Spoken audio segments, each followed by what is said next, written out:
జనసేన రాజకీయ పార్టీ పెద్ద బహిరంగ సభ నిర్వహించింది. దీనికి ప్రత్యేకంగా పవన్ కళ్యాణ్ గారి సోదరుడైనటువంటి నాగబాబు గారిని ఆహ్వానించారు. పుంగనూరు నుంచి పెద్దిరెడ్డి రామచంద్రారెడ్డి గారు ఘన విజయం సాధించారు. చాలా కీలకమైనటువంటి నేత వైఎస్ఆర్ కాంగ్రెస్ పార్టీకి.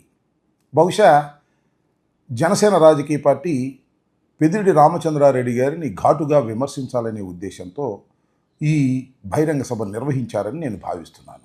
కాబోయే మంత్రి, అదేవిధంగా పవన్ కళ్యాణ్ గారి సోదరుడు, జనసేన పార్టీని భుజాన వేసుకొని నడిపేటటువంటి వ్యక్తి ఈ రకమైన అహంకారపూరితమైనటువంటి మాటలు మాట్లాడితే ఇది పార్టీకి మంచిదవుతుందా అనేది వారికి నేను సుహృద్భావ వాతావరణంలో చెప్పే ప్రయత్నం చేస్తున్నాను.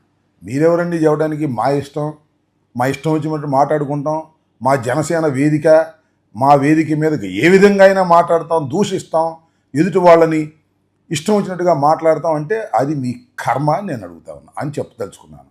ఏంటంటే అహంకారపూరితంగా చాలామంది మాట్లాడిన మాటలన్నీ మనకు వినిపిస్తూనే ఉన్నాయి. చాలా సందర్భాల్లో వాళ్ళు రాజకీయాల్లో ఏ స్థాయికి వెళ్ళారో ఒకసారి ఆలోచించుకోవాలి, ఆత్మవిమర్శ చేసుకోవాలని నేను చెప్పదలుచుకున్నాను.